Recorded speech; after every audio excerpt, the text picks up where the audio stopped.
ॐ स्थापकाय च धर्मस्य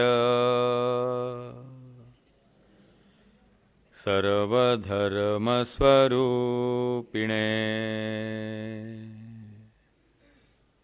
अवतारवरिष्ठाय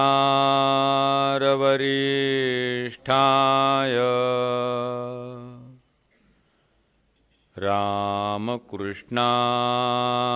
ते नमः। जननीं शारदां देवीं रामकृष्णं जगद्गुरुं पादपद्मे तयो श्रित्वा प्रणमामि मुहुर्मुहुः। नमः श्रीयतिराजाय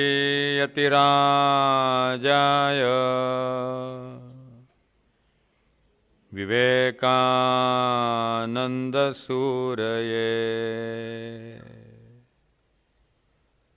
सच्चित्सुखस्वरूपाय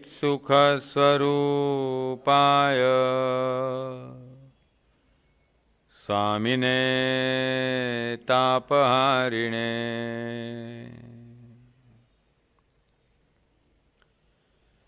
शुकासारिखे पूर्णवैराग्यजाचे वसिष्ठा परिज्ञानयोगेश्वराचे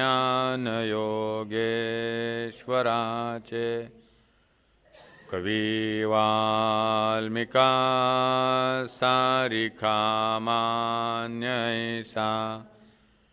नमस्कार माझा सद्गुरु रामदासा।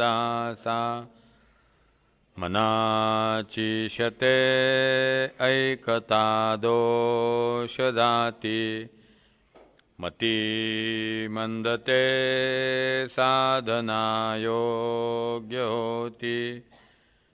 चढे ज्ञान वैराग्य सामर्थ्य अंगी म्हणे दास विश्वासिता मुक्तिभोगी। जय जय रघुवीर समर्थ सब संतन की जय।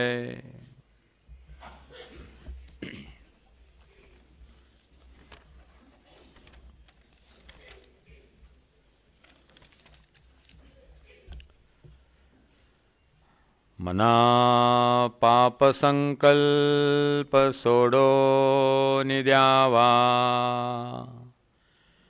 मना सत्य संकल्प जीवी धरावा। मना कल्पना ते नको विषयाची विकारे घडे हो जनी सर्वचीची। पाचव्या श्लोकाचा आपण काल विचार पाहत होतो। तिसरा श्लोक आपण घेतला नाही, काही लोक जागरूक आहेत चांगलेच, विचारलं काही जणांनी। आपण क्रमशः श्लोक बघणार नाही आहोत, सगळे 205 श्लोक आपण कव्हर करणार आहोत, परंतु त्याचे मी 20 गट पाडलेले आहेत। त्यातला आत्ता जो गट चालू आहे तो श्रेयस प्रेयस विचार। पहिला श्लोक नमनाचा आहे, गणाधीश जो आहे तो नमनाचा आहे, स्तवनाचा आहे।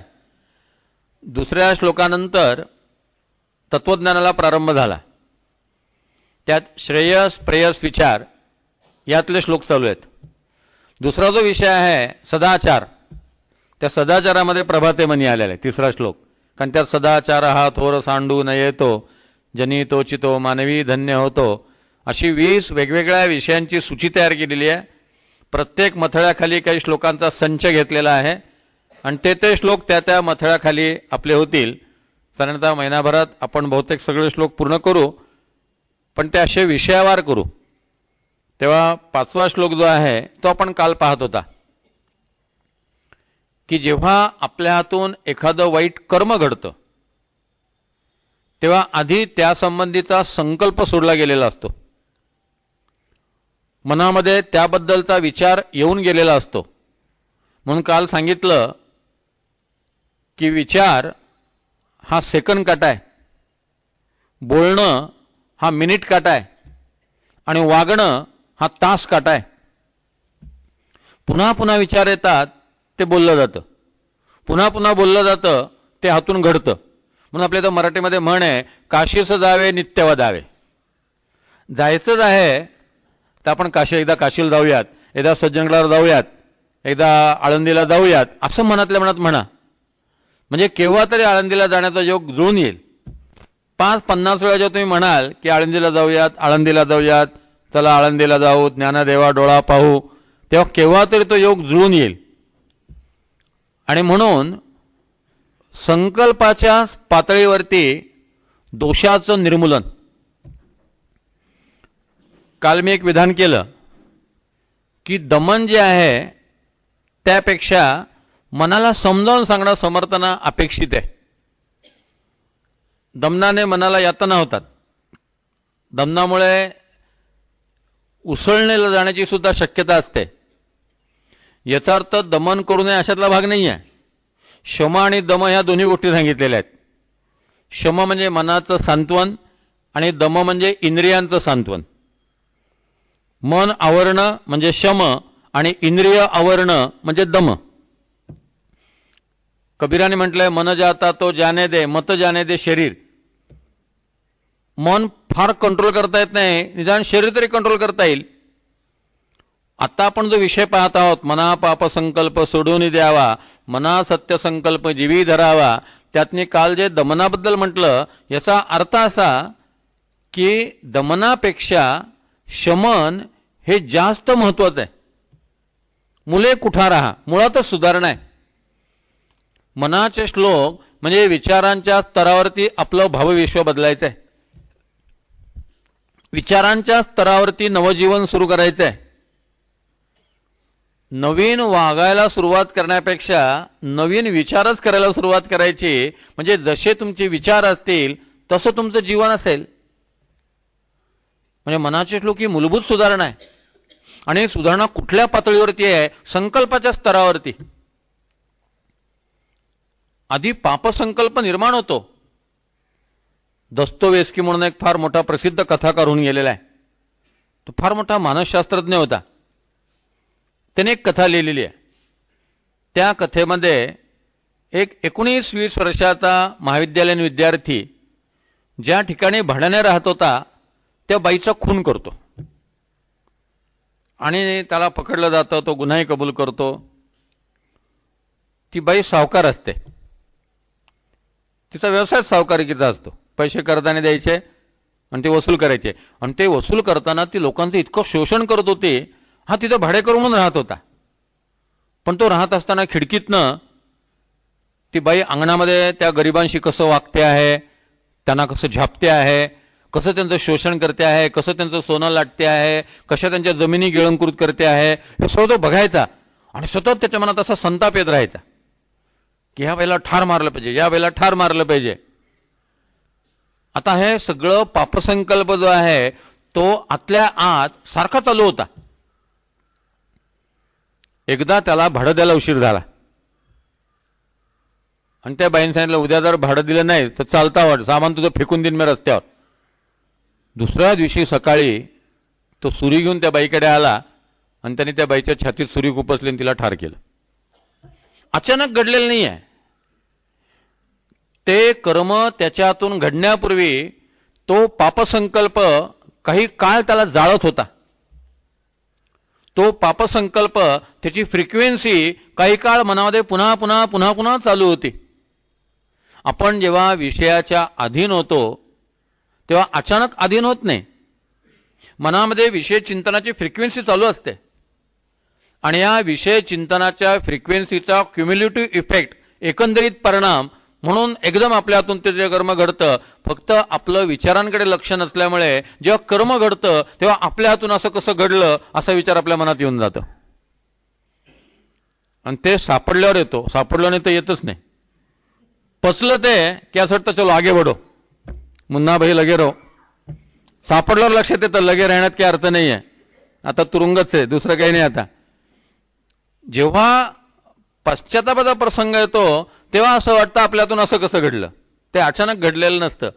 आणि समर्थांचं म्हणणं असं आहे की विचारांच्या स्तरावरती सावध राहा, विचारांच्या स्तरावरती स्वतःवरती कंट्रोल करा, सतत विचार तपासत राहा. त्याला समर्थाने शब्द वापरलाय अखंड सावधानता.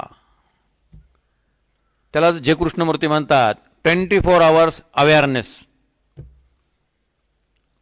दिगंबरदास महाराज म्हणतात मेडिटेशन मीन्स 24 hours अवेअरनेस. 24 तास सावध म्हणजे ध्यान. ते म्हणायचे मला डोळे मिटून ध्यान करणारा मनुष्य तो नको आहे, उघड्या डोळ्याने ध्यान करणारा मनुष्य हवाय की जो सावध आहे. नाही तर 2 तास डोळे मिटून ध्यान करतो आहे आणि जेव्हा डोळे उघडे असतात तेव्हा सारख्या चुका होतात, एक काम नीट घडत नाही आहे. असा वेंधळेपणा गोंधळ असा अपेक्षित नाही आहे. 24 तास सावधानता ही साधना आहे, हे ध्यान आहे. आणि त्या दृष्टीने मन जे आहे त्या मनाचाच कंट्रोल. म्हणून मनाच्याच ठिकाणी सांगितलंय पाप संकल्प टाकून दे, सत्य संकल्प जीवी धर. संकल्प याचा अर्थ अंतःकरणात उदित झालेला विचाराचा सर्वात पहिला तरंग. आपण शांत बसलेलो असतो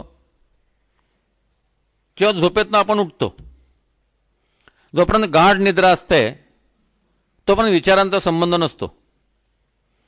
जाग आली की लगेच पहिलं स्फुरण सुरू होतं, लगेच विचार सुरू होतात. या छोट्या छोट्या तरंगांना संकल्प असं म्हणतात. का संकल्प निर्माण झाला? संकल्प निर्माण झाला याचा अर्थ काहीतरी कमी आहे. जे कमी आहे ते मिळवण्यासारखं आहे, जे मिळवण्यासारखं आहे ते मी मिळवीन, जे मी मिळवीन ते मी भोगीन. ते भोगलं म्हणजे मी सुखी होईन. जर भोगून मी सुखी नाही झालो तर माझी सेवन करण्याची पद्धत चुकली असेल, मी वेगळ्या पद्धतीने सेवन करीन. जर पुन्हा पुन्हा तो पदार्थ सेवन करून जर मी दुःखी होत असेल तर मी पदार्थ बदलीन आणि नवीन पदार्थ मिळवीन, त्याने मी सुखी होईन. हे चक्र सतत सुरू आहे. Unending job, nonstop circle. केव्हा थांबणार आहे? केव्हा इच्छा पूर्ण होणार आहेत? कंटिन्युअस हे चक्र सुरू आहे. मग संकल्पाच्या स्तरावरती या सगळ्या गोष्टीचा विचार केला पाहिजे की मला जीवनाचं आयोजन करता आलं पाहिजे. आचार्य विनोबा म्हणायचे की पंचवार्षिक योजना असतात, राष्ट्राचं अंदाजपत्रक असतं. जरा जीवनाचं अंदाजपत्रक तयार करा आणि जीवनाच्या योजना तयार करा. 2 वर्षाची योजना तयार करा, 1 वर्षाची योजना तयार करा. यंदाचं वर्ष समर्थांचा 400व्या जयंतीचा आहे. या वर्षभरामध्ये मी दासबोध इतक्या वेळा वाचून काढीन, या वर्षभरात मी मनाचे श्लोक इतक्या वेळा म्हणेन. 1.5 तास मनाचे श्लोक म्हणायला लागतात. 365 दिवस मी रोज मनाच्या श्लोकाचं पठण करीन. संबंध मनाच्या श्लोकाचं पारायण रोज मी एकदा असं 365 दिवस करीन. 1.5 तासाचं अनुष्ठान झालं.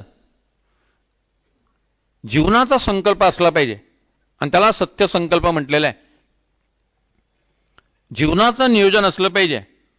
आणि म्हणून या ठिकाणी संकल्प जो आहे तो चांगला करायचा आहे आणि वाईट संकल्प जे आहेत ते टाकून द्यायचे आहेत. कारण संकल्प ही एक मोठी शक्ती आहे. त्याला स्वामी विवेकानंदांनी विल पॉवर म्हटलेलं आहे. जसे तुम्ही विचार कराल तसे तुम्ही घडाल. समर्थ म्हणतात विचारांच्या स्तरावरती तुमचं भावविश्व बदलून टाका, तुमच्या विचारांचे विषय बदलून टाका. विचारांचे तरंग निवडताना वातावरणातले अत्यंत शुद्ध आणि अत्यंत पवित्र असे जे विचार तरंग आहेत ते कॅच करा. शुद्ध बना, पवित्र बना. म्हणून इथं क्षणाक्षणाला आपला प्रत्येक संकल्प जो आहे तो तपासायचा आहे. म्हणून मनाचे श्लोक हा स्वाध्याय यज्ञ आहे. क्षणाक्षणाला स्वतःचा अभ्यास, क्षणाक्षणाला स्वतःचं परीक्षण, क्षणाक्षणाला स्वतःला तपासायचं. आणि सत्यसंकल्प जो आहे तो जीवी धरावा म्हटलेला आहे. याचा अर्थ जोपर्यंत जीव आहे तोपर्यंत सत्यसंकल्प सोडता कामा नये, तो दृढ धरून ठेवला पाहिजे. म्हणजे याचा अर्थ मनात सतत पवित्र विचार येतील याची माणसाने काळजी घेतली पाहिजे.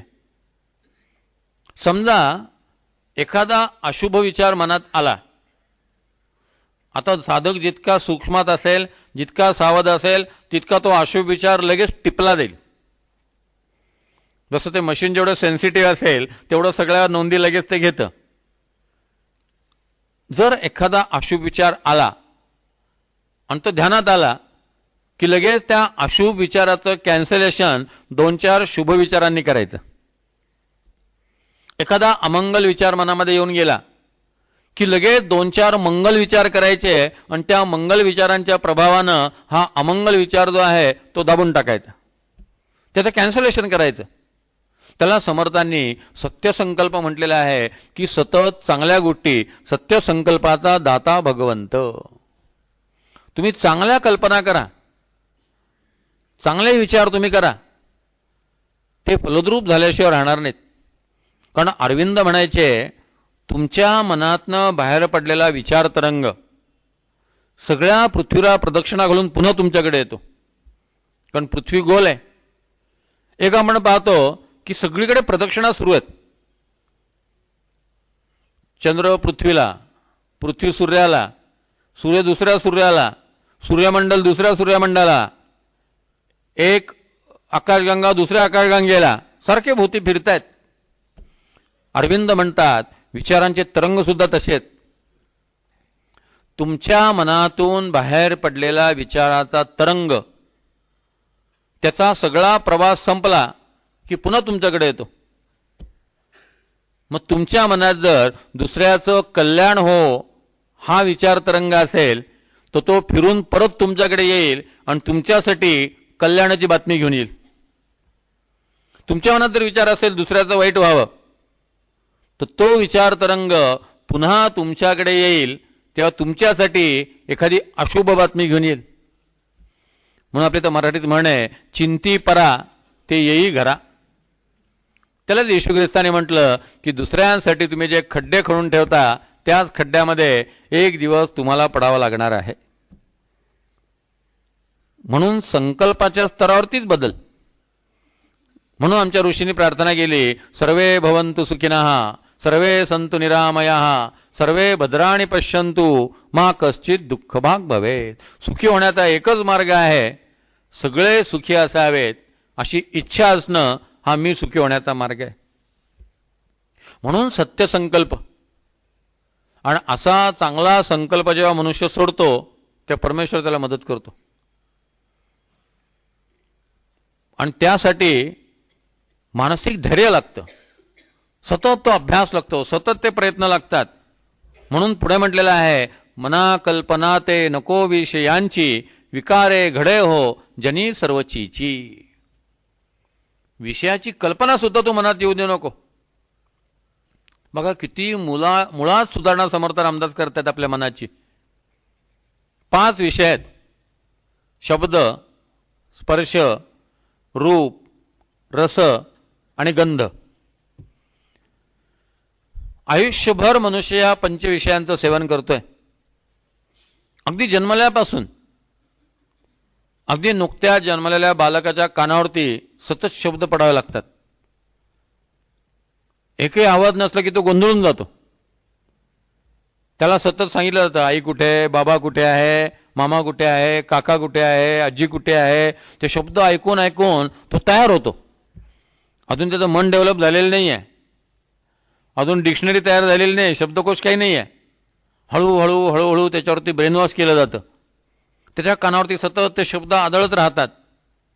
आणि मग त्याच्या मनात एक असोसिएशन तयार होतं, ही आई आहे, ही मावशी आहे, हे काका आहेत, हे आजोबा आहेत, हे बाबा आहेत. हळूहळू तो शब्द विषयाचं सेवन करायला लागतो. मग शब्दाबरोबर स्पर्श. आईच्या मांडीवरनं गादीवर मूल ठेवलं की मूल रडायला लागतं.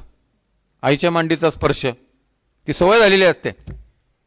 की मला गादीवर कसं ठेवलं गेलं, आईने मला कसं काय बाजूला ठेवलं. कडेवर घेताना कुणी कडेवर घेतलेला आहे, हाताचा स्पर्शाने मुलांना कळतं. झोपलेल्या मुलाला जर दुसऱ्याने कोणी उचललं तर त्या स्पर्शाने ते जागवतं की हा हात आईचा नाही आहे, हा वेगळा हात आहे. किती स्पर्शाचं ज्ञान असतं. शब्द, स्पर्श, रूप, तोच चेहरा. दुसऱ्या कोणाकडे मूल जात नाही, ते ठरलेली माणसं असतात. त्या ठरलेल्या माणसापलीकडे नवीन चेहरा आला आणि त्याने घ्यायचा प्रयत्न केला की लगेच भोकाड पसरतं. म्हणजे लहानपणापासून शब्द, स्पर्श, रूप, रस, गंध या सगळ्याचं माणसाला आकर्षण आहे. आणि इंद्रिय सतत ह्या विषयांचं सेवन करत राहतात. या पाचही विषयांमध्ये सगळं आयुष्य निघून जातं. फक्त वयोमान परत्वे विषय बदलत राहतात, विषयांचं स्वरूप बदलत जातं. जेव्हा मुलगा 5-7 वर्षाचा असतो तेव्हा रामरक्षा पाठ आहे, भीमरूपी पाठ आहे, याचं भूषण असतं. कुणी आले गेलेच म्हणून दाखवतो भीमरूपी महारुद्रा वज्र हनुमान मारुती, लगेच कौतुक वाटतं की आमच्या मुलाचं पसायदान पाठ आहे, लगेच ज्ञानदेवांचं पसायदान म्हणून दाखवतो. मोठा झाला की मग पसायदान मागे पडतं, भीमरूपी स्तोत्र मागे पडतं, मग कोयल सी तेरी बोली सुरू होतं. शब्द बदलले, आता सिनेमाची गाणी, मग त्याचं आकर्षण, मग ती गाणी पाठ आहेत. मग त्यावेळेस जर कोणी सांगायला लागलं याला रामरक्षा येते तर त्याला वाटतं काय आई बोर करते, कसलं सांगते, मला सगळी माझी गाणी पाठ आहेत त्याबद्दल काही बोलत नाहीये. आता तेच आहे, तोच शब्द विषय आहे, फक्त त्याचं स्वरूप बदललं. मग 40 ओलांडली की पुन्हा शब्द विषय बदलतो, ट्रान्सफर सीन. मग ज्ञानेश्वरी, दासबोध, वचनामृत, तुकाराम महाराजांची गाथा, एखादा तडाखा बसतो संसारामध्ये, धंद्यामध्ये, थोडा अंतर्मुक्ता येते, मॅच्युरिटी येते, 4 प्रवचन ऐकली जातात, कुठेतरी चांगल्या सेमिनारला जातो, तिथे एखादं चांगलं व्याख्यान ऐकलं जातं. मग त्याला असं वाटायला लागतं अरे नाही आता थोडंसं स्वतःचा विचार केला पाहिजे. आता जरा स्पॉन्डिलायसिस सुरू झालेला आहे, डॉक्टरांनी बीपी वाढलाय म्हणून सांगितलंय, हार्टचाही प्रॉब्लेम होण्याची शक्यता आहे, ते आता थोडंसं. मग कोणी म्हणतो योगा करा, मग तिथे योगाच्या ज्यात सांगतात जरा ज्ञानेश्वरी वाचा, दासबोध वाचा, ध्यान करा, प्राणायाम करा, मग पुन्हा ट्रान्सफर सीन. पण आयुष्यभर शब्द, स्पर्श, रूप, रस, गंध यांचे विषय बदलत राहतात, पण विषय सेवन चालू राहतं. समर्थ म्हणतात मना कल्पना ते नको विषयांची, कल्पना सुद्धा येऊ देऊ नको. मनाचे श्लोक ही मुळासकट सुधारणा आहे, वरवरची सुधारणा नाही आहे. मनाचे श्लोक हे ऑपरेशन आहे, गोळ्या बिळ्या नाहीत, साधा डोस नाही औषधांचा, ऑपरेशनच आहे, ट्रान्सफॉर्मेशन आहे, रूपांतरण आहे. तू मनातच विषयाची कल्पना येऊ देऊ नको. किती अवघड साधन आहे लक्षात घ्या. म्हणून मनाचे श्लोक जर सतत वाचत राहिलं, चिंतन करत राहिलं, त्यालाच विनोबा भावेंनी मनोपनिषद एवढ्यासाठी म्हटलं की मनाच्या द्वारे मनुष्य मुक्त होऊ शकतो. मनात एखादा विषयाचा तरंग आला की लगेच समजावून सांगायचं मना कल्पना ते नको विषयांची.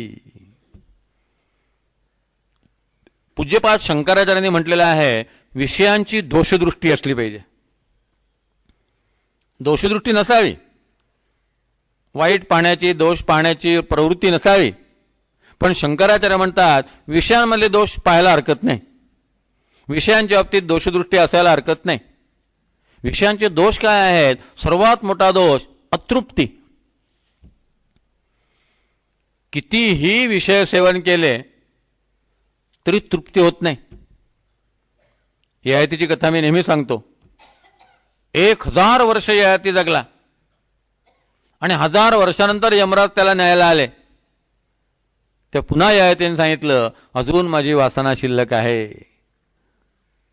आणि ययातीची 1000 वर्षी गोष्ट सोडा, आपण जरी 80, 90, 100 वर्ष जगत असलो तरी असे किती जन्म. समर्थ प्रश्न विचारतात तुवा भोगल्या पुनरावृत्ती ऐसी माया बापे किती, स्त्रिया पुत्र कन्या होती लक्षानुलक्ष. कितीदा जन्माला आलेलो आहोत, कितीदा तोच शो, जसं 3चा 6चा 9चा तीच फिल्म सारखी फिरत राहते.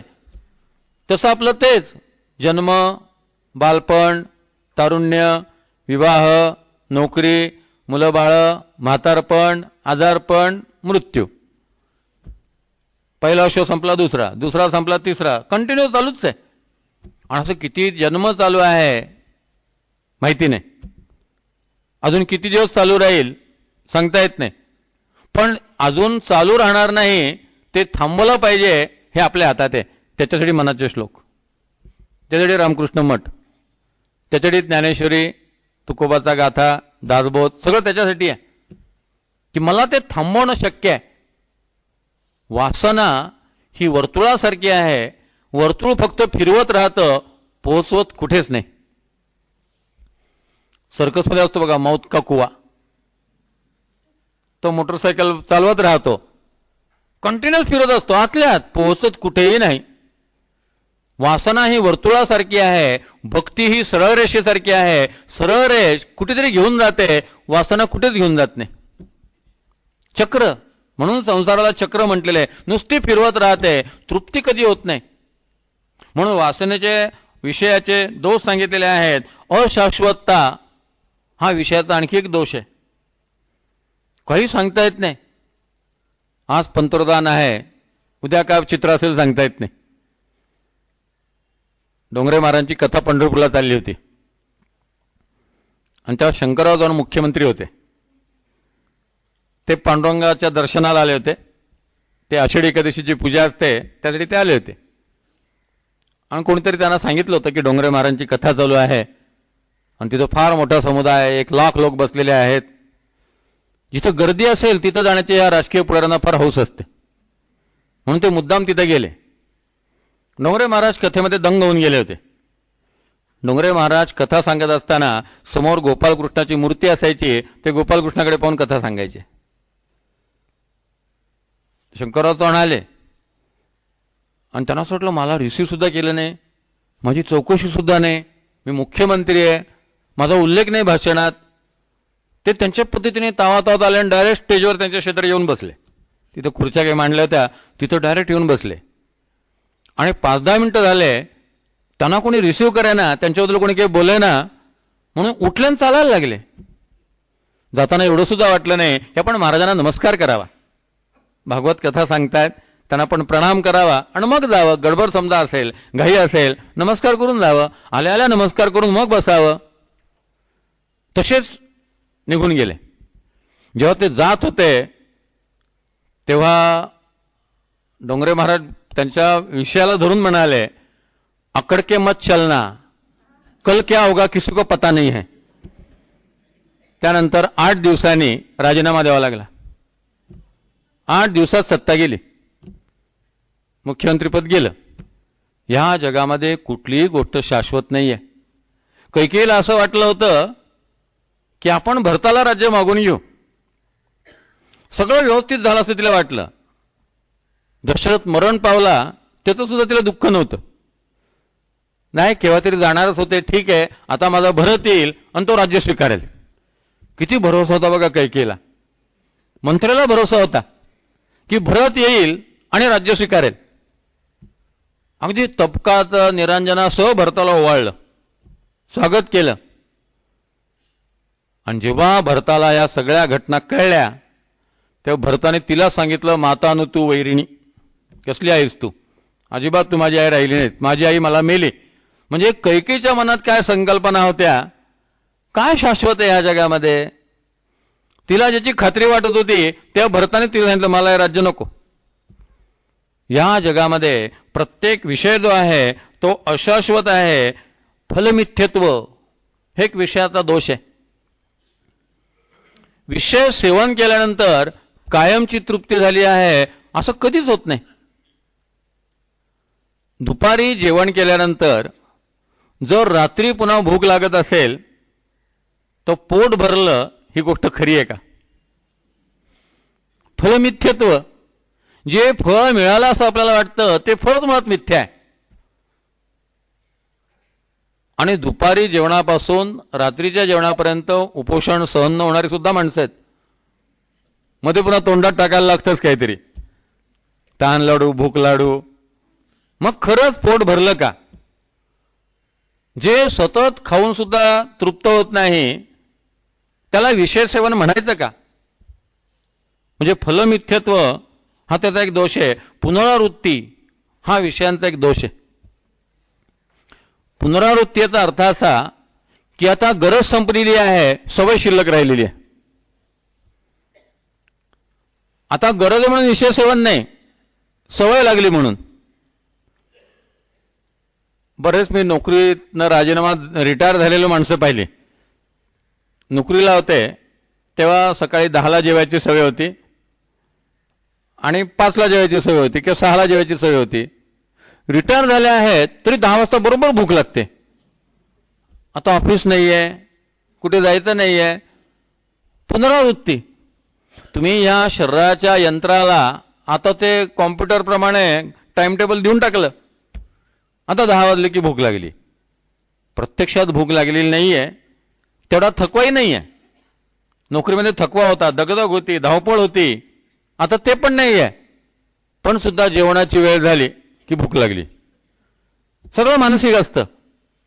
पुनरावृत्ती हा विषयातला सर्वात मोठा दोष आहे. उपयोगिता घटत जाते, हा एक विषयातला दोष आहे. इकॉनॉमिक्समधला सिद्धांतच आहे, लॉ ऑफ डिमिनिशिंग युटिलिटी, घटत्या उपयोगितेचा सिद्धांत. त्यात त्यांनी म्हटलेलं आहे, पहिला लाडू खाताना जिभेवरती जी लाळ तयार होते ती दुसरा लाडू खाताना तयार होत नाही, कमी होते. तिसऱ्या लाडूला आणखी कमी, आणि 5व्या लाडूच्या वेळेला शिसारी देण्याची शक्यता आहे. नको वाटायला की भात झालं. खूपदा आपल्याला जेवताना असं होतं की आता नको, आग्रह करायला जर लागले फार तो उद्विग्नता येते, विषण्णता येते, नको वाटतं, अन्नच नको वाटतं. पुढे पुढे वृद्धापकाळी पचनसंस्था जेव्हा कमी होते, दुर्बल होते, तेव्हा तर काही सहन होत नाही, काही सोसत नाही. म्हणजे उपयोगिता जी आहे ती घटत जाते. अनिश्चितता हा विषयातला सर्वात मोठा दोष आहे. अनसर्टन, तुम्ही ज्या विषयावरती प्रेम करत असतात तो विषय अनसर्टन आहे, काही सांगता येत नाही, शाश्वती नाही आहे. एक मोठी गोड कथा आहे. एक ऋषी होता, त्याने काही तप केलं. भगवंत प्रसन्न झाला आणि भगवंताने त्याला एक सफरचंद दिलं आणि सांगितलं की हे फळ जे आहे हे इतर सफरचंदासारखं नाही आहे, हे जरा वेगळं फळ आहे.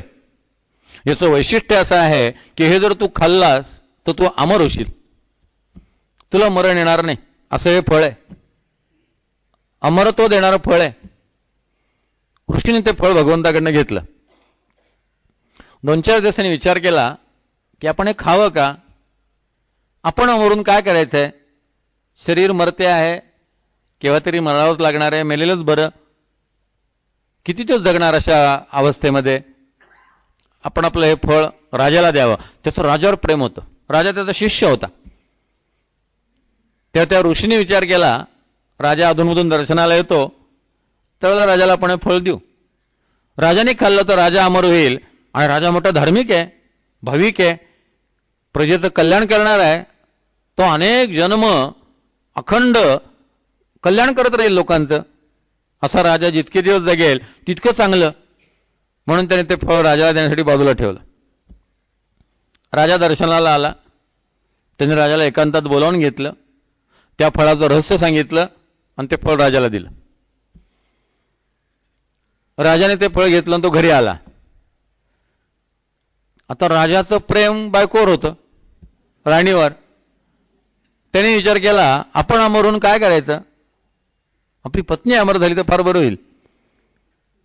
म्हणून त्याने ते फळ पत्नीला दिलं की हे फळ तू खा, हे अमरत्व देणारं फळ आहे, तू अमर होशील. पत्नीने ते फळ ठेवून घेतलं. ऋषीचं प्रेम राजावर, राजाचं राणीवर, राणीचं प्रधानावर. तिचा सगळा ओढा प्रधानाकडे होता. तर तिला असं वाटलं की प्रधान जर अमर झाला तर राज्यकारभार बरेच वर्ष सांभाळायला व्यवस्थित. कुणी का राजा येईना जाईना, प्रधान चांगला असला पाहिजे. कारण राजाचा कारभार सगळा कोण पाहतो? प्रधान पाहतो. प्रधान अमर झाला पाहिजे. तिने ते फळ प्रधानाला दिलं. प्रधानाने ते फळ घेतलं, 2 दिवस ठेवलं. प्रधान एका नर्तकीकडे जात होता. राणीचं प्रेम प्रधानावर आणि प्रधानाचं त्या नर्तकीवर. त्याने ते नर्तकीला देऊन टाकलं. म्हटलं ही जर अमर झाली तर दीर्घकाळ जगेल, अनेकांचं मनोरंजन करेल, हिचं जीवन चांगलं आहे, ठीक आहे, हिलाच देऊन टाकू. ती नर्तकी जी आहे तिला असं वाटायचं की किती माझं अशुभ जीवन आहे, अमंगल जीवन आहे, तो साधू किती पवित्र जीवन जगतोय. तिच्या मनात सतत त्या साधूचं चिंतन असायचं. सतत तिच्या मनात तिने साधूबद्दल ऐकलं होतं की राजा सुद्धा त्याच्याकडे जातो, राजा सुद्धा त्याला मानतो, सगळे लोक त्याला मानतात, अत्यंत पवित्र जीवन आहे. तिने विचार केला साधूला दिलं आणि साधू जर अमर झाला तर जास्त चांगलं होईल. तिने ती फळ घेतलं आणि साधूला आणून दिलं आणि साधूला रहस्य सांगितलं. साधूच्या लक्षात आलं की या जगामध्ये आपण कोणावरती प्रेम करत असतो तो मनुष्य आपल्यावर प्रेम करत नसतो, तो आणखी कोणावर तरी प्रेम करत असतो. तुम्हाला वाटतं तुमचं त्याच्यावरती प्रेम आहे. वृद्धापकाळी उगीच आईवडिलांना वाटत राहतं की मुलांना आमच्याबद्दल फार आत्मीयता आहे. नंतर मग लक्षात येतं की काय तसं नाही, त्यांचा ओढा आणखी दुसऱ्याकडे कुठेतरी आहे. ज्याच्यावरती आपण प्रेम करत असतो त्याचा ओढा आणखी बाहेर कुठेतरी असतो. म्हणजे विषयाची प्राप्ती जी आहे त्यामध्ये विलक्षण अनिश्चितता आहे. विषय जो आहे तो स्थलसापेक्ष आहे, कालसापेक्ष आहे, परिस्थितीसापेक्ष आहे, व्यक्तिसापेक्ष आहे. जो विषय एका व्यक्तीला आवडेल तो दुसऱ्याला आवडेल असं सांगता येत नाही. एखाद्या माणसाला चहा आवडेल, दुसऱ्याला चहा म्हटलं की शिसारी येईल, तो म्हणतो नको मला चहा जेवत आवडत नाही, चहाच्या वासाने सुद्धा मला त्रास होतो. आणि एखादा मनुष्य 2-2, 3-3 कप चहा आरामात पिऊ शकेल. म्हणजे व्यक्ती परत ते विषय बदलत राहतो, कालसापेक्ष आहे. आता सध्या स्वेटर घातला की जरा बरं वाटतं, बाहेर गारवा आहे, थंडी आहे. मे महिन्यामध्ये, एप्रिल मे महिन्यामध्ये जर स्वेटर घातला तर तो चालणार नाही. हिमालयात गेलात तिथं स्वेटर आवश्यक आहे, मुंबईमध्ये स्वेटरची आवश्यकताच नाही. म्हणजे प्रत्येक विषयाचं सेवन हे स्थलसापेक्ष, कालसापेक्ष, व्यक्तिसापेक्ष, परिस्थितीसापेक्ष असं वेगवेगळं आहे. म्हणजे विषयांमध्ये इतके दोष आहेत. तापदुःख नावाचा एक दोष विषयामध्ये. तापदुःख याचा अर्थ असा की एखादा विषय मला मिळाला आणि त्याहून चांगला दुसऱ्याला मिळाला की मला मिळालेला आनंद लगेच कमी होऊन जातो. घरामध्ये टीव्ही आणला 20,000 रुपयाचा, आनंद. शेजाऱ्यांना पेढे दिले, पलीकडे पेढे दिले, कसल्या आमच्याकडे टीव्ही आणला, 20,000चा टीव्ही आणला. 3-4 महिने आनंद असतो. 3-4 महिन्यानंतर शेजारचा मनुष्य आपल्याकडे येतो, आम्ही 42,000चा रंगीत टीव्ही आणला आणि मोठा स्क्रीन असलेला आणला. त्यांनी 42,000चा टीव्ही आणला की आपल्या टीव्हीचा आनंद संपला. आपण खरेदी केलेल्या मारुती कारचा आनंद कुठपर्यंत? शेजाऱ्याने सँट्रो घेईपर्यंत. शेजारच्या माणसाने सँट्रो घेतली की आपला मारुती कारचा टायर पंक्चर, सगळा आनंदच संपला.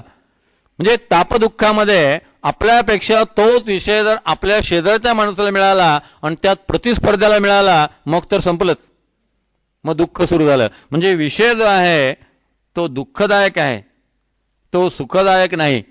सगळे विषय जे आहेत ते दुःख पर्यवसानी आहेत. आणि म्हणून समर्थ म्हणतात मना कल्पना ते नको विषयांची. ज्ञानेश्वर महाराजांनी फार छान सांगितलंय. ज्ञानेश्वर महाराज म्हणतात तुम्ही विषयांशी एकनिष्ठ आहात पण विषय तुमच्याशी एकनिष्ठ नाही आहेत. मी गोडाशी एकनिष्ठ आहे पण मला डायबिटीज झालंय म्हणजे गोड माझ्याशी एकनिष्ठ नाही. मी खूप गोड खाईन, मला गोड आवडतं, गोडाला मी आवडत नाही, कारण गोडाला वाटतं याला डायबिटीज झालेला आहे, याने जर मला खाल्लं तर मी पण यांना खाऊन टाकीन. म्हणून त्या संस्कृत सुभाषितकाराने म्हटलेलं आहे तुम्ही विषय खात आहात का विषय तुम्हाला खात आहे, जरा विचार करून ठरवा. मना कल्पना ते नको विषयांची. विषय सेवन जो आहे तो भाग विवेकपूर्वक आणि तारतम्याने झाला पाहिजे. नाहीतर तुम्ही म्हणाल की मग विषय सेवन करायचं नाही, माणसाने खायचं काय, जगायचं कसं, कपडे कसे वापरायचे, कुठले वापरायचे, राहायचं कुठे. समर्थांनी प्रश्न विचारलेला आहे प्रपंची खाती जेविती आणि परमार्थी काय उपवास करते. परमार्थिक लोक सुद्धा जेवतात. पारमार्थिक लोक सुद्धा विषय सेवन करतात, पण आमच्या इथं विषय सेवनाला यज्ञाचं रूप दिलेलं आहे. जेवण करा पण उदळ भरण नोहे, जाणीजे यज्ञ कर्म. म्हणून जनी भोजनी नाम वाचे वदावे, अति आदरे गद्य घोषे म्हणावे. हरी चिंतने अन्न जेवीत जावे, तरी श्रीहरी पावी जेतो स्वभावे. भगवंताच्या चिंतनात जेवण. म्हणून जेवणाच्या आधी मी प्रार्थना करतो, ब्रह्मार्पणम ब्रह्महविही ब्रह्माग्नौ ब्रह्मणाहुतम. हे सगळं ब्रह्मकर्म आहे, पोट भरणं नाही आहे, यज्ञ कर्म आहे. जगण्यासाठी खायचं का खाण्यासाठी जगायचं? ज्ञानेश्वर महाराजांनी फार सुंदर निकष दिलेले आहेत. ज्ञानेश्वर महाराज म्हणतात, इंद्रियाते कोंडू नको, इंद्रियाते चुकविजे. इंद्रियांना फार दाबून ठेवू नको. त्या इंद्रियांचा जो खाद्य आहे ते त्याला देऊन टाक. समजा चहा घेऊन प्रवचनाला जर बसल्याने तरतरी येत असेल तर खरंच चहा घेऊन प्रवचनाला येऊन बसा. म्हणजे एकदा त्या शरीराला चहा देऊन टाकला की तासभर प्रवचनाला गडबड करणार नाही, तासभर ते शांतपणे तुम्हाला ग्रहण करू देईल. मग चहा घेऊन प्रवचनाला बसायला काही हरकत नाही. म्हणजे इंद्रिया ते चुकविजे. समजा आता 8 ते 12 काम आहे, मग 7:30 ला एकदा नाश्ता केला की 8 ते 12 शरीर काहीही मागणार नाही. मग कामात लक्ष लागेल, कामात चुका होणार नाहीत, काम व्यवस्थित होईल. इंद्रियांच्या ज्या ज्या प्राथमिक गरजा आहेत, नेसेसिटीज आहेत, देऊन टाका. त्याला माऊलीने म्हटलं इंद्रिया ते चुकविजे. पण लगेच म्हटलेलं आहे इंद्रिया नेणता भोगीजे. विषयांचं सेवन कर, पण सेवन करताना इंद्रिय उत्तेजित होऊ देऊ नको. इंद्रिये नेणता भोगीजे. जेवण करा,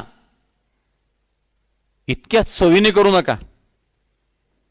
कधी मग त्या चितळ्यांचं श्रीखंड कसं आहे, काका हलवेचं श्रीखंड कसं असतं, त्या अमुक मंगल कार्यालयातलं केलं श्रीखंड कसं होतं, तौलनिक अभ्यास, कम्पॅरेटिव्ह स्टडी, तो काही लोकांचा डोक्याचा विषय असतो.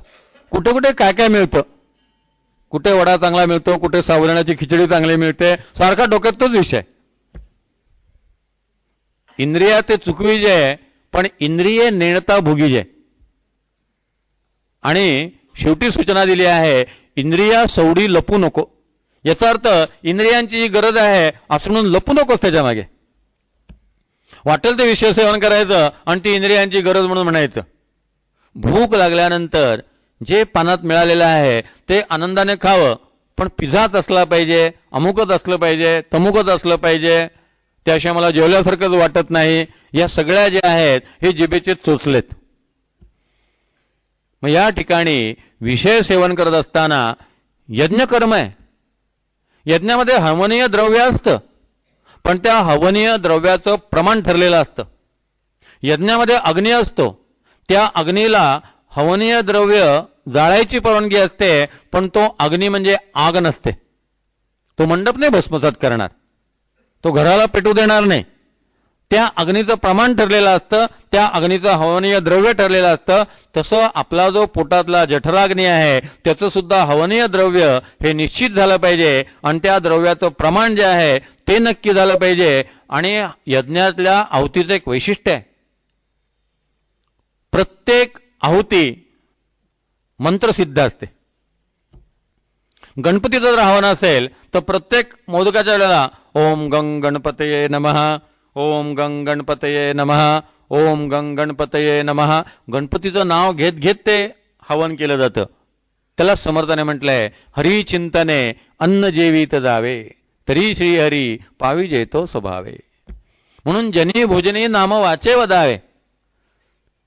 जेवताना उगीच अन्य कुठले तरी बाष्कळ चर्चा करत बसण्यापेक्षा भगवंताच्या चिंतनात जेवण केलं, नामस्मरणात जेवण केलं, म्हणजे त्या अन्नाचं रक्तात रूपांतर होताना आपलं रक्त सुद्धा भक्तिमय आणि प्रेममय होऊन जाईल.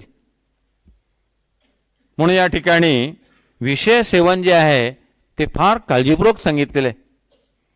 हवनीय द्रव्य आपण निवडलं पाहिजे, ते यज्ञकर्म असलं पाहिजे, आणि तो अग्नी असावा, आग नसावी. गॅस पण अग्नी आहे, पण त्या गॅसचा अग्नी किती उपयोगी आहे? वीज सुद्धा अग्नी आहे, पण त्याचा उपयोग आहे. प्रमाणात जर असेल तर तीच गोष्ट जी आहे ती जीवनाला उपयोगी असते. विषय सेवन जर प्रमाणात असेल, इंद्रिय टवटवीत राहावीत, इंद्रिय जिवंत राहावीत, गाडीत पेट्रोल टाकावं, अशा पद्धतीनं चालण्यासाठी जेवढं आवश्यक आहे तेवढं मिळालं. कर्मेंद्रिय आणि ज्ञानेंद्रिय ही मुलांसारखी आहेत, त्यांचे फार लाड करून चालत नाही, त्यांना फार सुकावून चालत नाही. जेवढं आवश्यक आहे तेवढं द्यावं. आणि एक लक्षात ठेवा, मुलांनी काय खायचं हे मुलांनी ठरवायचं नसतं, आईने ठरवायचं असतं, वडिलांनी ठरवायचं असतं. मुलं जर ठरवलेले तर मुलं काही खाऊ शकतील, जे अहिताचं आहे तेही खात राहतील. लहान मुलांना सतत चॉकलेट आणि बिस्किटच पाहिजे असतं. एक 6 महिन्याचं ते सतत चॉकलेट आणि बिस्किटं खात राहिले आणि त्यावर जर जगायचं त्यांनी ठरवलं तर त्यांच्या पोटाचं ऑपरेशनच करावं लागेल, त्यांना ॲडमिटच करावं लागेल. म्हणून आई ठरवते की त्या मुलाला थोडासा भात दिला पाहिजे, त्या मुलाने पालेभाज्या खाल्ल्या पाहिजेत, त्या मुलाने पोळी खाल्ली पाहिजे, भाकरी खाल्ली पाहिजे, लोणचं खाल्लं पाहिजे, लिंबू खाल्लं पाहिजे, सगळ्या प्रकारचे रस त्याच्या पोटात गेले पाहिजेत. म्हणजे काय खायचं हे आईवडील जसं ठरवतात तसं कोणत्या विषयांचं किती प्रमाणात सेवन करायचं हे शास्त्राने सांगून दिलेलं आहे. भगवंताने गीतेमध्ये सात्विक आहार, राजसिक आहार, तामसिक आहार याचं वर्णन केलेलं आहे. तो जो आहार आहे तो मी घेतला पाहिजे. मी काय खायचं हे मी ठरवणार नाही, धर्मग्रंथ ठरवतील. आता माणसामध्ये मस्ती अशी आलेली आहे की मी कष्ट करून पैसे मिळवलेले आहे, आम्ही कुठे खाऊन काही खाऊ, कसला धर्मन कसला देव, कसली पूजान कसला अर्चन, कसली नियमन कसली बंधनं. आणि पुन्हा वर माणसं म्हणतात हे सगळं भगवंतानेच निर्माण केलेलं आहे, मग खायला नको का? मग ते आमच्याकडे भगवंताने, जग हे उपभोगासाठी आहे, ही भूमिका जी आहे ही भोगदृष्टी आहे. आणि आमच्या संस्कृतीने योगदृष्टी सांगितलेली आहे. तेन त्यक्तेन भुंजितः, त्याने जे तुला दिलेलं आहे त्याचा तू भोग घे. आणि तो कसा? समर्थाने म्हटलंय, संपदा मिळवून भोगावी सावकाश. आधाशासारखं नाही, ओरबडून घेणं नाही, तर संपदा मिळवून भोगावी सावकाश. त्यामध्ये एक प्रकारची शांती असली पाहिजे, एक प्रकारचं समाधान असलं पाहिजे. वसवस जो करतो त्या माणसाला विषय सेवनाचा सुद्धा आनंद मिळत नाही. जो शांतपणे जेवतो आणि थोडं जेवतो त्याला ते अन्न पचनी तरी लागतं. जो भरमसाठ खात राहतो आणि पचनाचा विचार करत नाही आणि बराबर खात राहतो त्याला ते अन्न लागी सुद्धा लागत नाही. म्हणून विषय सेवन जे आहे ते यज्ञकर्म आहे, मर्यादेशील आहे. त्या इंद्रियांचा तो विषय जो आहे तो केवळ भगवंताची आराधना आणि भगवंताची आराधना करण्यासाठी ते इंद्रिय जी आहेत ती जिवंत राहावीत यासाठी ते सगळं आहे. म्हणून कठोपनिषदामध्ये इंद्रियांना यमराजांनी दुष्ट अश्वाहा म्हटलेलं आहे. नुसतं अश्वाहा नाही, दुष्ट अश्वाहा. इंद्रिय नुसते घोडे नाही आहेत, ते दुष्ट घोडे आहेत. घोड्यांना एकच माहिती असतं, चरणं. त्याला बहिणाबहिण एका अभंगात म्हटलेलं आहे, हिरव्या रानी गुरु. हिरवं रान दिसलं की गुरं चरतच राहतात, त्यांना ते हवंच असतं, त्यांना काही कंट्रोल राहत नाही, थांबत नाहीत ते, त्यांना आवरावं लागतं, पुन्हा पुन्हा हाकावं लागतं, काठीने दूर करावं लागतं. तसं या ठिकाणी इंद्रियांचा स्वभावच असा आहे की विषय सेवन करत राहणं. आपल्या इथे काही पौराणिक कथांमध्ये रावणाला 10 तोंड होती असा उल्लेख आहे. प्रत्यक्षात रावणाला 10 तोंड नव्हती. वाल्मिकी तरी तसं काही म्हणत नाहीत. वाल्मिकी रामायणात रावणाला एकच तोंड होतं. दशमुख याचा अर्थ असा आहे, ते सांकेतिक आहे. रावणाची 10 इंद्रिय सारखी उघडी होती आणि 10 इंद्रिय सारखे विषय मागत होते. दशेंद्रियांनी तो सतत विषय सेवन करत होता आणि त्याची 10 तोंड उघडी होती विषयांची, सारखा विषय पाहिजेच, म्हणून त्याला दशमुख म्हटलेलं आहे की 10 इंद्रिय सारखी मागत राहतात. इतका लोभी आणि स्वार्थी आहे, इतका पिपासू आहे. या ठिकाणी आपली इंद्रिय जी आहेत त्या इंद्रियांना वळण लावलं पाहिजे. विकारे घडे हो जनी सर्व चीची. जो मनुष्य विकारी असतो त्याची शेवटी बदनामी होते, त्याची शेवटी नाचक्की होते. म्हणून बघा, चारित्र्यहीन माणसाबद्दल समाजात जी चर्चा होते तो कदाचित यशस्वी असेल. यश ही मापपट्टी नाही आहे, कारण मीडिया कोणाला मोठं करेल काही सांगता येत नाही. मध्यंतरी इंटरनेटवरती एका सर्वेचं प्रदर्शन त्यांनी केलं होतं. कुठल्या तरी एका अमेरिकेतल्या ग्रुपनी एक सर्वे केला आणि त्या सर्वेमध्ये त्यांनी एक निष्कर्ष काढला की हे सगळे जे सेलिब्रिटीज आहेत, अत्यंत लोकप्रिय आणि पवित्र माणसं, प्रसिद्ध माणसं, हे सेलिब्रिटीज जे आहेत यातल्या बहुसंख्य लोकांना चारित्र्य नाही आहे. त्यामुळे ते म्हटले जो मनुष्य यशस्वी आहे तो चारित्र्य संपन्न असेल याची खात्री नाही, आणि जो चारित्र्य संपन्न आहे तो फार यशस्वी असेल असं सांगता येत नाही. पंडित नेहरूंचं एक मार्मिक वाक्य आहे. पंडित नेहरू म्हणतात, many times small faces in public places are better than big faces in public places. मोठी मोठी जे माणसं आपण म्हणतो, ज्याला सेलिब्रिटीज म्हणतात, ते गिल्टी असतात. त्यांचं मोठेपण त्यांनी कसं मिळवलेलं आहे ते पण देह त्यागिता कीर्ती मागे उरावी, मना सज्जना ह्याची क्रिया धरावी, त्या श्लोकाच्या वेळेला बघू. तर सेलिब्रिटीज जी माणसं आहेत ती चारित्र्य संपन्न असतील याची खात्री नाही, कारण मीडिया कोणालाही मोठं करू शकतो.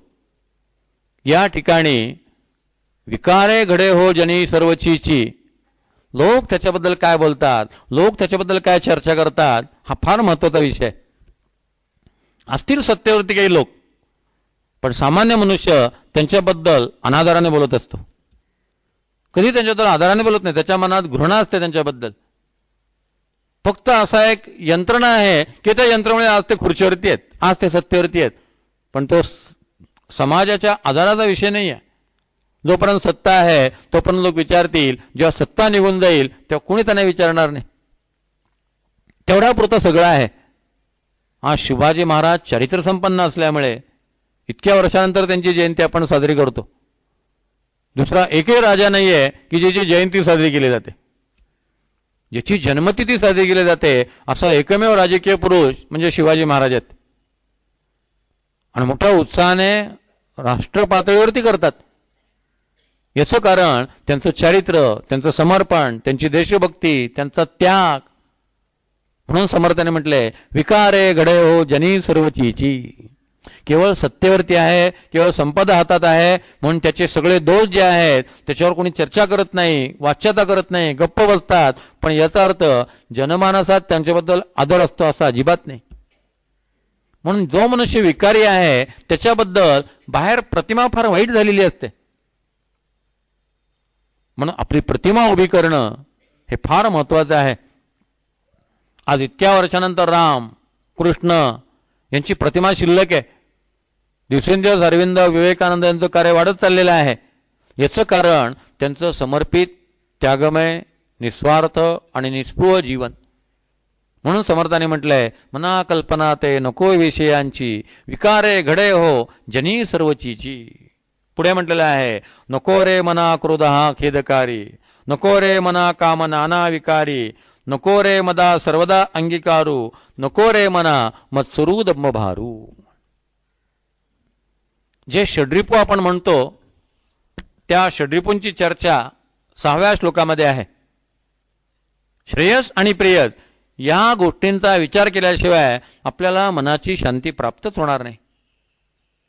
जेवढ्या वासना जास्त तेवढी अशांती जास्त, जेवढ्या वासना कमी तेवढी शांती जास्त. जेवढ्या गरजा कमी तेवढा मनुष्य तृप्त आणि समाधानी, जेवढ्या गरजा जास्त तेवढा मनुष्य अतृप्त आणि असमाधानी.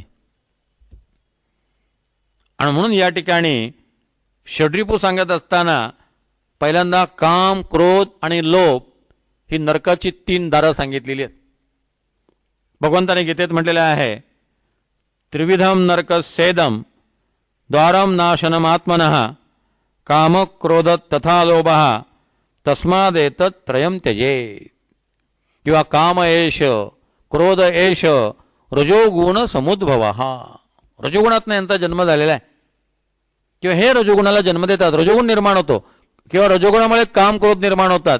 आणि काम क्रोध लोभ हे 3 नरकाची द्वार आहेत, म्हणून त्याला तू टाळ. त्याला नरकाचं द्वार का म्हटलेलं आहे? या गोष्टीमुळे पुन्हा पुन्हा जन्म घ्यावा लागतो, म्हणून त्याला नरकाचं द्वार म्हटलेलं आहे. पुन्हा जन्माला यावं लागणं हाच नरक आहे. जन्म दुःखाचे कोठर, जन्म भयाचा डोंगर, समर्थांनी वर्णनच केलेलं आहे. 3ऱ्या दशकामध्ये जन्मदुःख निरूपणामध्ये जन्माला येणं आणि कशा पद्धतीनं ते सगळं जीवन जातं याचं अत्यंत भयानक, अत्यंत भेदक असं वर्णन समर्थांनी केलेलं आहे. मागच्या वेळेस 13व्या अध्यायामध्ये ज्ञानेश्वर महाराजांनी जन्म जरा व्याधी यांच्या दुःख दोष दर्शनमचा जो विचार आपण पाहिला, त्यात माऊलीने सुद्धा या शरीरातल्या दुःखांचं, या शरीरातल्या व्याधीचं किती भयानक वर्णन केलं आहे, बिभत्स वर्णन केलेलं आहे, बिभत्स रसाचा वापर करून वर्णन केलेलं आहे. मग या ठिकाणी जन्माला जे यायला कारणीभूत ठरतात ते काम, क्रोध आणि लोभ यांना नरकाचं द्वार भगवंतांनी म्हटलेलं आहे. याचा अर्थ ते पुन्हा जन्म घ्यायला लावतात, ते पुन्हा नरकामध्ये यायला लावतात. जन्माला यावं लागणारच नरक आहे. स्वामी विवेकानंद म्हणतात हे जगच नरक आहे, आणखी दुसरा कुठला नरक नाही आहे. म्हणून स्वामीजी पत्रात लिहितात की आई मला पुन्हा आता या जगात आणू नको. जगाच्या कल्याणासाठी म्हणून ते येतात, पण जगाची एकंदरीत अवस्था पाहिली, माणसांची एकंदरीत वृत्ती पाहिली, मानव जातीचं क्रमशः घडत असणारं नैतिक आणि वैचारिक पतन पाहिलं की त्यांना सुद्धा असं वाटतं पुन्हा आपण इथं येऊ नये. अरविंदांच्या चरित्रकारांनी त्यांचं वर्णन केलेलं आहे, वाट चुकलेला देशदूत किंवा देवदूत. हा देवाचा मनुष्य आहे, चुकून या पृथ्वीवरती आलेला आहे, रस्ता चुकलेला आहे. त्याप्रमाणे या ठिकाणी आपल्याला पुन्हा यायला लागू नये, पुन्हा यायला लागणं हेच नरकाचं द्वार आहे. तस्मादेत त्रयम त्यजेत, म्हणून या सगळ्या गोष्टींचा तू त्याग कर. म्हणून सर्वात पहिल्याने त्याने म्हटलेलं आहे, नको रे मना क्रोधा खेदकारी. क्रोध जो आहे तो शेवटी दुःख पर्यवसानी आहे. संत रागवतात, रागवत नाही असं नाही, पण संतांचा क्रोध जो आहे तो खेदकारी असतो. कारण संतांचा राग हा आलेला नसतो, आणलेला असतो. राग ही त्यांची ऍक्टिंग असते, राग हा त्यांचा स्वभाव नसतो, राग हा त्यांचा आविर्भाव असतो. रामाचं वर्णन केलंय क्रोधाचं, रामचंद्रांच्या क्रोधाचं वाल्मिकीने वर्णन केलेलं आहे. अमोघ क्रोध, मोघ म्हणजे वाया जाणे, अमोघ म्हणजे जे कधी वाया जात नाही. अमोघ क्रोध याचा अर्थ ज्याचं रागावणं वाया जात नाही. राम संतापले रावणावरती, ठार मारलं. लक्ष्मण संतापला इंद्रजितावरती, खलास केलं. म्हणजे लक्ष्मणाचा आणि रावणाचा संताप हा अस्थायी नव्हता, अठायी नव्हता, आणि नुसतं घरातल्या घरात हात सोडत बसणं संतापणं नव्हतं. आपला सगळा राग वाया जातो, कारण ज्यांच्यावर आपण रागवतो त्यांच्यावर आपला काही अधिकारच असत नाही. आपण ज्यांच्यावरती रागवतो ते कधीच सुधारत नाहीत.